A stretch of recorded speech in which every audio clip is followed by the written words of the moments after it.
Good morning, everyone. My name is Lance Laws, golf instructor here at the Mel Soul Golf School in beautiful Pawleys Island, South Carolina. We're here at Pawleys Plantation Golf and Country Club, and today is Monday, August 14th, 2017, and we're talking about Monday Rewind.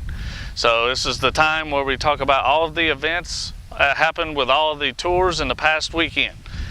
We had two events that happened this past weekend. The first one, obviously, was the final major of the year, the beloved PGA Championship.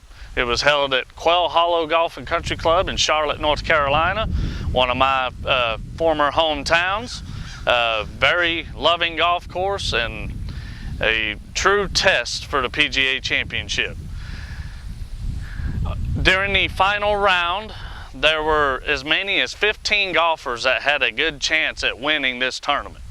And throughout the day, we had as many as 5-6 people tied for the lead, and then within that same time we had that many basically shoot themselves out of the tournament within a hole or two. It started off with Jason Day on Saturday. He was still very much in contention, and then on the 18th hole decided to basically shoot himself in the foot. After he hit his tee shot right, he had a choice of punching out back into the fairway and then hitting onto the green and giving himself at least a chance at a 5 or a 6.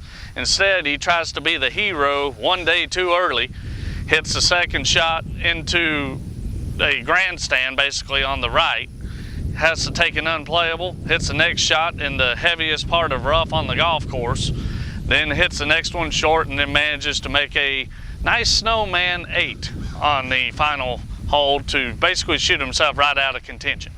But going into Sunday, there were quite a few players that put on a show, none better than Justin Thomas. Justin had quite a run there during the middle of the round, which included one putt that took 10 seconds to finally get into the hole. But basically after that happened, that was an omen to me that things were going to go his way. And it proved on the back nine where he chipped in to eventually have a 2-shot lead. And then he managed to get through the green mile pretty much unscathed as he birdied the 17th with a great 7-iron from 220 out, put it to 15 feet, made the putt, got himself a 3-shot lead with 1 to go. He ended up bogeying the 18th, but it really didn't matter on the 18th because no one was birdieing that hole all day long. Louis Oosthuizen was the only one to birdie that hole out of the last probably 20 groups, and that was because he made a 40-foot putt for birdie. So outside of that, you were pretty much making bogey or worse on that hole. Par was even difficult to make. So congratulations to Justin Thomas. On an interesting note, Louis Oosthuizen ended up finishing second, so he actually completed a Grand Slam of sorts.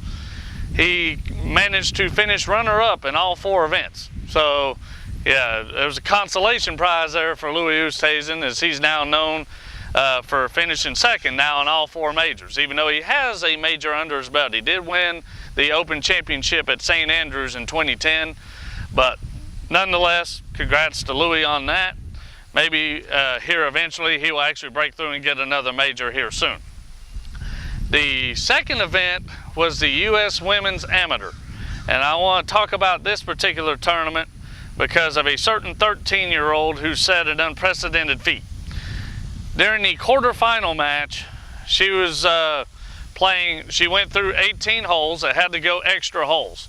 No one in their right mind would have thought it would have went an extra 12 holes.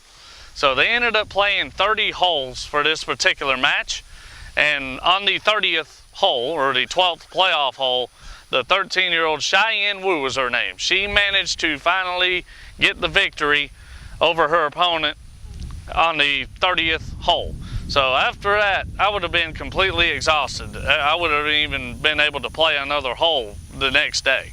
And she went out and played her semifinal match the next day, managed to get to the 18th hole before she finally succumbed to her opponent, who threw a dart from the 18th fairway to 2 feet, managed to make birdie and end up winning that match. But Cheyenne Wu, that was a heck of an accomplishment. I'm sure we'll see great things from you in the future. And then as far as the winner of the U.S. Women's Amateur, that belonged to Sophia Schubert. She ended up winning the U.S. Women's Amateur, I want to say 2-up at the end of the match. So congratulations to her on winning the U.S. Women's Amateur. I'm sure also we will see her on the LPGA Tour at some point in time in the future. So please come out to Polly's Plantation. We look forward to teaching you in all aspects of the game, and hopefully we will have you improve here. Thank you, and we'll see you again.